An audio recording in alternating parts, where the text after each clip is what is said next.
I'm Dr. Niwarthna. This meeting is being recorded.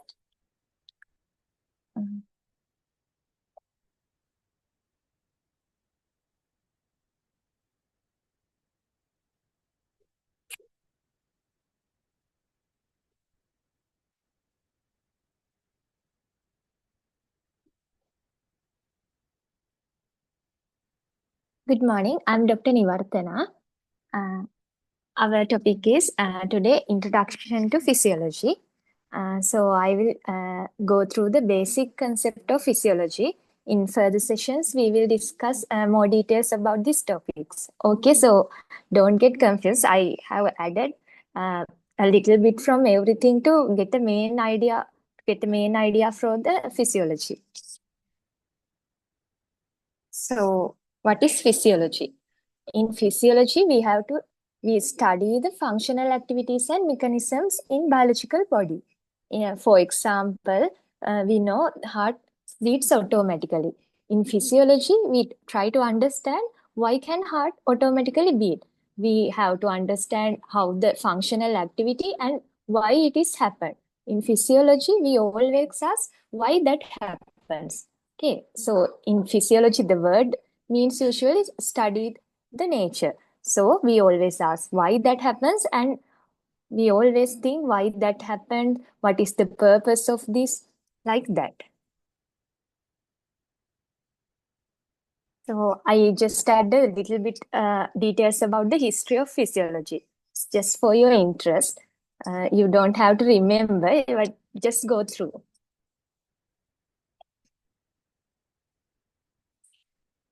In field of physiology, in this subject, we are going to study about viral physiology, bacterial physiology, cellular physiology, human physiology, and many more subdivisions. In medical college, we mainly focus on the human physiology.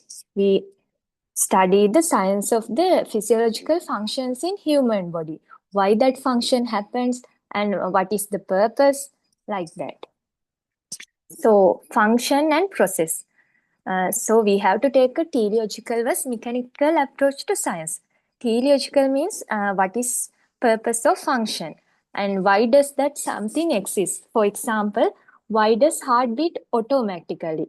And in mechanical approach, we only understand what are the processes involved, that heart beats and how the electrical current in the heart uh, go through, like that. So in physiology, we learn both the teleological and mechanistic approaches. So we have to distinguish between process and function. In process, in physiology, we discuss the processes and functions. In process, we learn about how do we breathe, how does blood flow, how do red blood cells transport oxygen, like that, how the process happens. How that happens is the process. In the function, we always ask why. Why do we breathe? Why does blood flow? Why do red blood cells transport oxygen? Like that. But we have to understand both the processes and functions to get the overall idea. In physiology, we discuss about the process, then we ask why that happens, and we correlate that, and we get the overall picture of the concept. So we have to. I told that in physiology, we mainly focus on the human physiology. So to understand that, we have to know the levels of structural organization of human body. Okay, so the levels are chemical levels, cellular levels, tissue levels, organ system levels, organism levels. So in chemical levels, atoms combine to form molecules. I think in A level, you have learned about chemical levels in chemistry. So that atoms combine and form molecules. In cellular levels, these molecules combine and form organelles. That organelles combine with each other and make up the cells.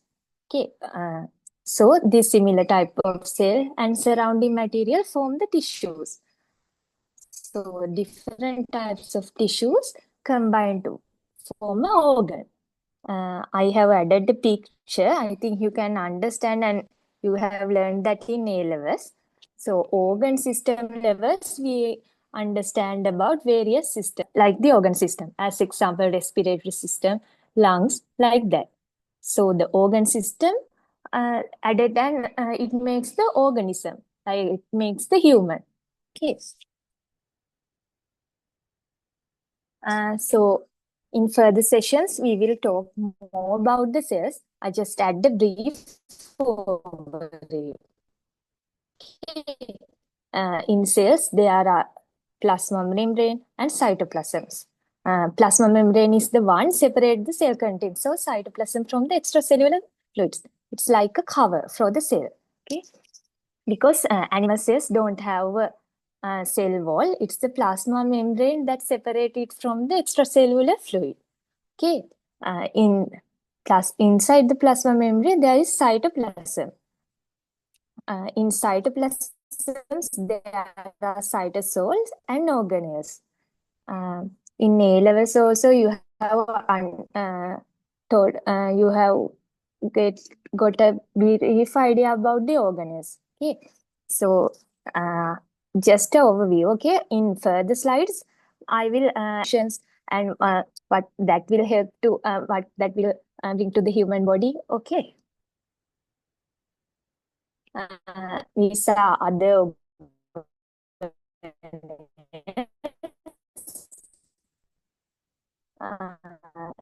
like,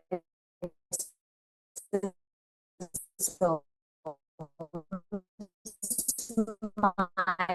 microvilli, Golgi apparatus,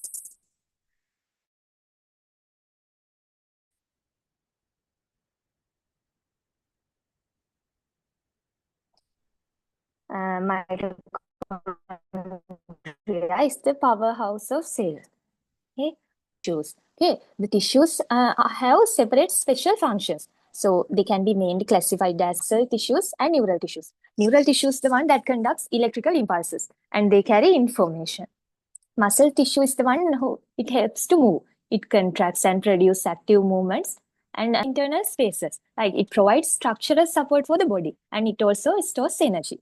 Epithelial tissue is the one covers the all our exposed surfaces and it produces glandular secretions. So in key themes in physiology, we have to understand homeostasis and communication. So in homeostasis, we have to understand how the body systems work together there. So for that, we have to understand the organization level and cellular tissue and organ systems functions. And in communication levels, we have to understand how these organ systems connect with each other and form the functions. Okay, we briefly go through each system. This is the integumentary system. It is the skin and structures derived from the skin, like hair, nails, and oil sediments. The function of the skin is it usually protects the body. Okay, and it regulates body temperature, eliminates waste, and receives certain stimuli. Tactile, temperature, pain stimulations.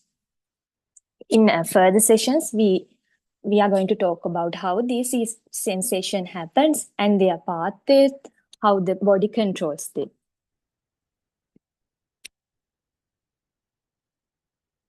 This is the skeletal system. So it is mainly made up of bones, cartilage, and ligaments. Like it provides body support and protection, and it permits movements and provide leverages, and it also produces blood cells in the bone marrow, and it also can store minerals. Our next system is muscular system. So it forms by skeletal muscles and it forms its skeletal muscles and their tendinous attachment. So they help us to get the effects of body movements and it maintains the posture. From anatomy lectures, we will learn about the muscles, and in physiology, we are going to talk about how these movements happen and why is that happen. And also muscular system helps us to produce body heat. For thermoregulation, we will talk further in sessions about this thermoregulation and how this muscular system helps for that.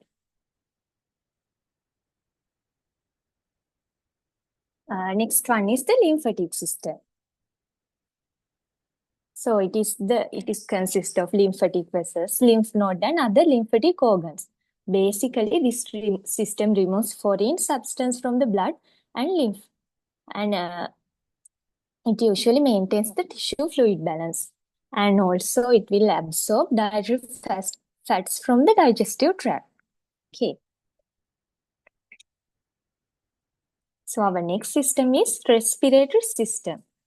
As I talked to you previously, in respiratory system, we are going to talk about why do we breathe, how do we breathe, what is the function of that mechanisms, how that happens, like that.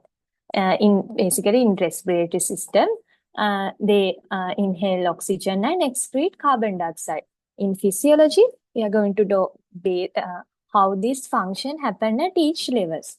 So in respiratory system, it supplies oxygen to blood and eliminate carbon dioxide. And it also help to regulate the acid-base balance.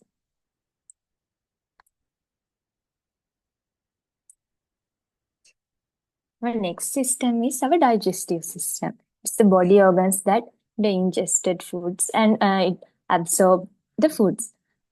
So in physiology, we are going to talk about how this mechanically and chemically these foods are break down and how do we utilize them for our cellular needs and how do we eliminate the undigested waste and why do we do that like that. Our next system is our nervous system. It's mainly composed of brain, spinal cords, nerves, and sensory organs like eye, ear. So it detects and responds to changes in internal and external environment. Like it enables reasoning and memory, and it regulates body activities.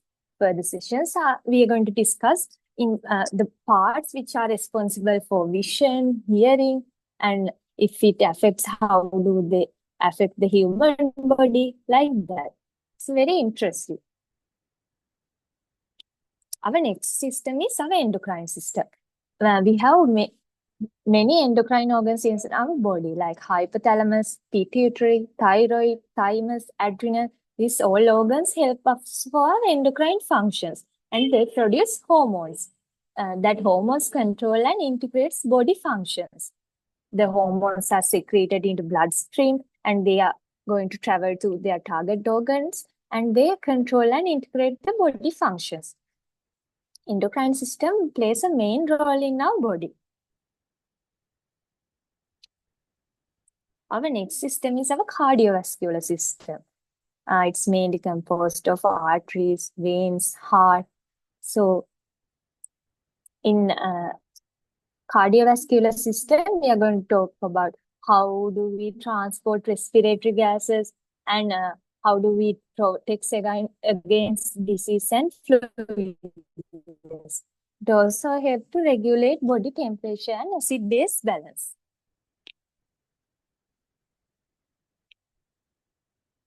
So the next topic is urinary system. It is mainly composed of kidney, ureter, urinary bladder, and urethra. These organs that operates to remove waste from blood and to eliminate urine from the body. So they eliminate various waste from the blood, like creatinine, and it regulates the chemical composition, volume, and electrolyte balance of the body. And also it maintains the acid-base balance of the body. The next one is our reproductive system. And it is the body organs that produce, store, and transport reproductive cells. And they reproduce the organism and produce sex hormones. And male and females have separate organs for that. So in physiology, we are going to talk about each organ system separately and how do they interact with each other and their interrelationships. And all cells depend on organ systems to meet their survival needs. And these all organ systems work cooperatively perform the necessary life functions. And they act as a team to give the human needs. So for that, we have to get a basic knowledge about body fluids. Like I'll talk more details in the further sessions. Like I want to give you a brief idea, but we are going to talk about in next sessions. Okay. So in body composition, in average young in average young adult male. So mainly, what is the highest content in percentage, and it is about 60%.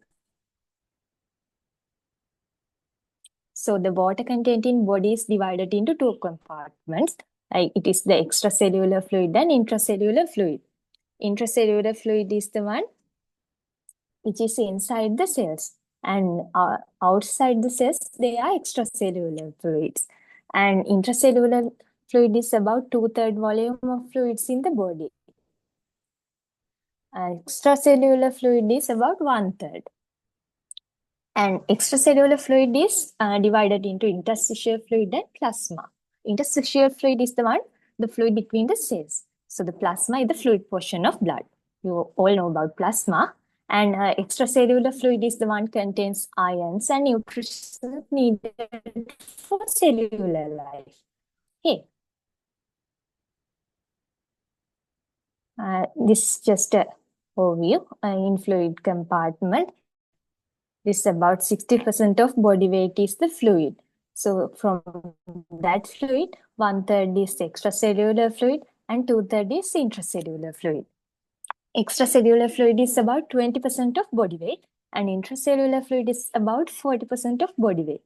And extracellular fluid is plasma and interstitial fluid, like that. The same idea from, I had some images to get a clear idea. So we have to calculate total body weight.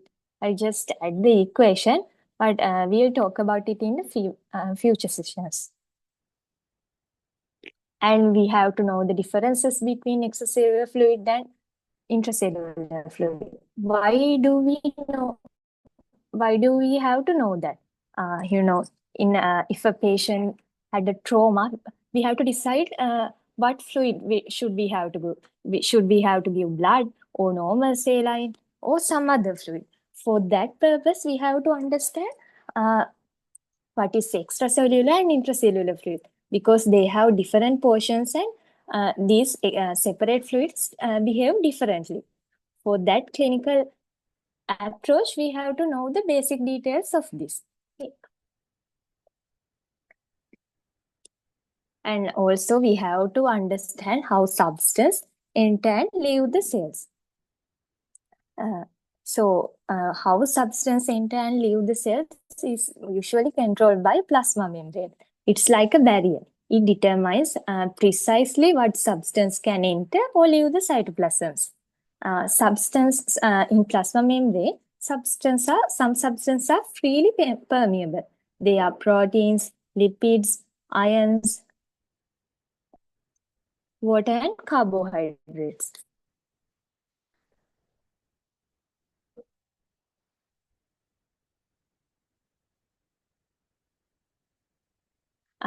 Some are selectively permeable.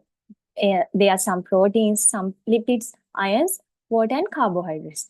So there are different types. Examples for this: freely permeable, selectively permeable, and impermeable ones. So in freely permeable ones, they allow any substance to pass without any difficulty. So in selectively permeable membranes, they act as a barrier for some molecules. So impermeable membranes, nothing can get past between that membrane. So these are three types of membrane. Plasma membrane is a selectively permeable one. So it usually acts as a security guard. It allows who to enter and whom can't enter.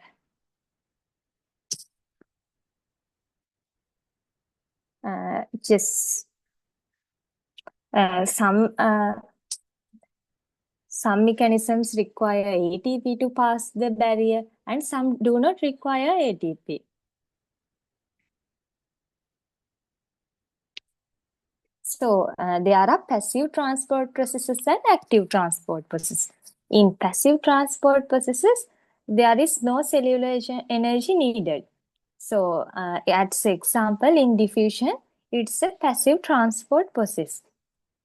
So in diffusion, it basically happens movement of molecules from an area of high concentration to low concentration.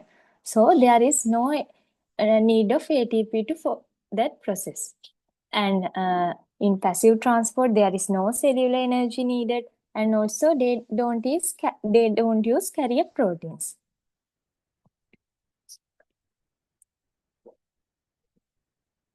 This is how the concentration difference happens.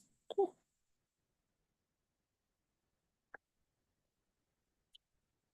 So basically in diffusion, particles move from high concentration to low concentration.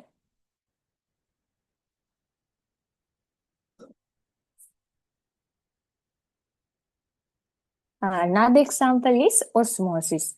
Osmosis is the diffusion of water molecules across the selectively permeable membranes. So it is different from diffusion. In osmosis, movement occurs toward the higher solute concentration because that is where the concentration of water is lower. Okay, so don't get confused. These are two separate processes. And osmosis continues usually until the concentration gradient is eliminated. Okay.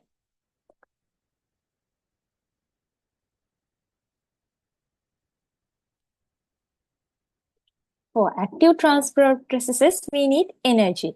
It usually requires ATP or other energy resource.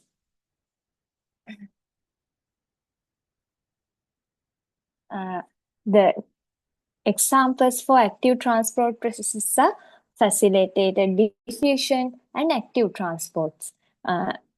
In passive transport, we talk about the diffusion.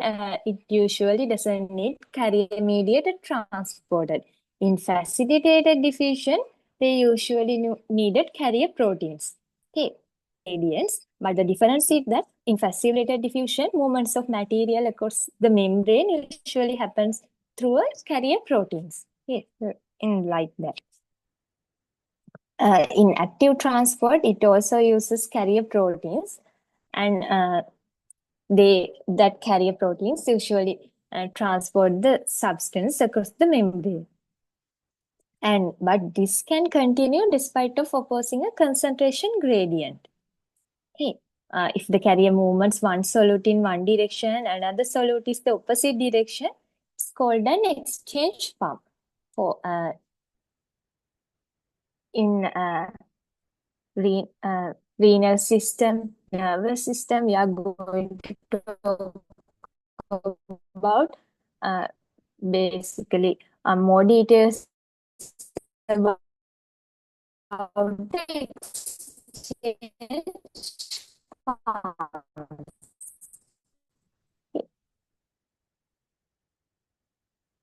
If you don't add basic details of each and every topic, I want to give you okay. For active transport processes, it also can happen by vesicle formation. Two examples. System, I have told you that from that we have to keep the internal environment of the body constant. It is the homeostasis. In homeostasis, in future sessions, we are going to talk about how the thermoregulation, how the acid-base balance happens, like that. For homeostasis regulation, we need the receptor. receptor is the one which receives information about the control center, which receives signal from receptor and processes that information. And effector is the one respond to signal from the control center. So this is the pathway. For homeostasis regulation in future sessions, we have to know about what is the receptor organ, where is the control system, and what is the effect organ. Hey, so in that sessions, we are going to talk about afferent pathways and efferent pathways.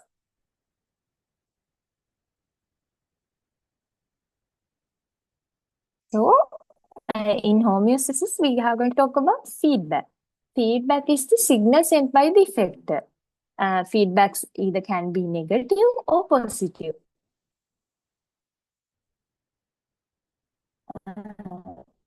In positive feedbacks, when the effector is releasing of hormones, so amplify the direction of the change. Okay, so for example, uterine contractions during birth, when the contractions happen, it increases, it triggers the release of hormone oxytocin and it amplifies the contractions. So it can cause even greater contraction and further release of example. For other examples are like blood clotting, protein digestion, thermoregulation, like that. But it is exactly different for negative feedback. In negative feedback, when the effector opposes the stimulations, it reverses and changes the direction. So for that examples are decrease in blood glucose and blood pressure. In homeostasis lectures, we're going to talk about how the blood glucose changes happens and how do we regulate it.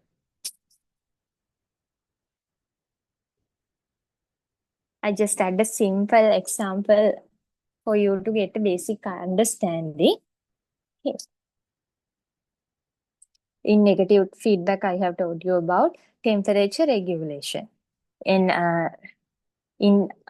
high temperature, thermoreceptors in the skin send a message to hypothalamus. It is the receptor organism. So hypothalamus is the control system in temperature regulation. Uh, so it can respond either vasoconstriction or vasodilation. In vasoconstriction, it constricts smooth muscles. So it can also cause piloerection. It constricts smooth muscles around hair follicles, causing hair to stand on it. So it will warm the air next to skin. And it causes also shivering.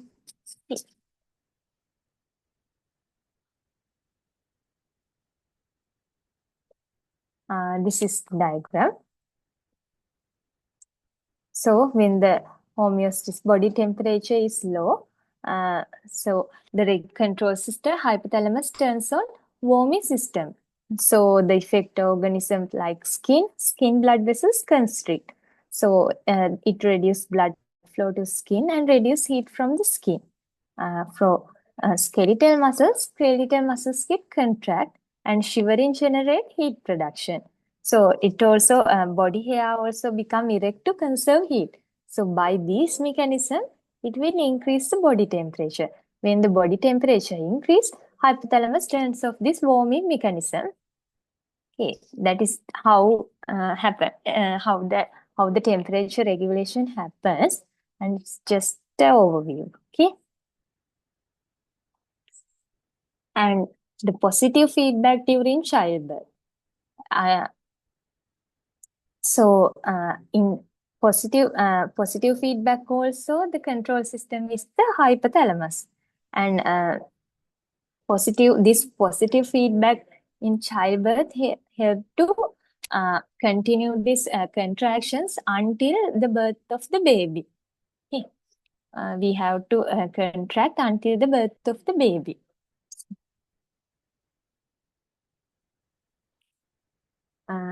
So I hope we'll get a rough overview of physiology and what are we going to discuss in future sessions, and just get the idea. And from few further sessions, we are going to talk about more descriptively and more on these topics.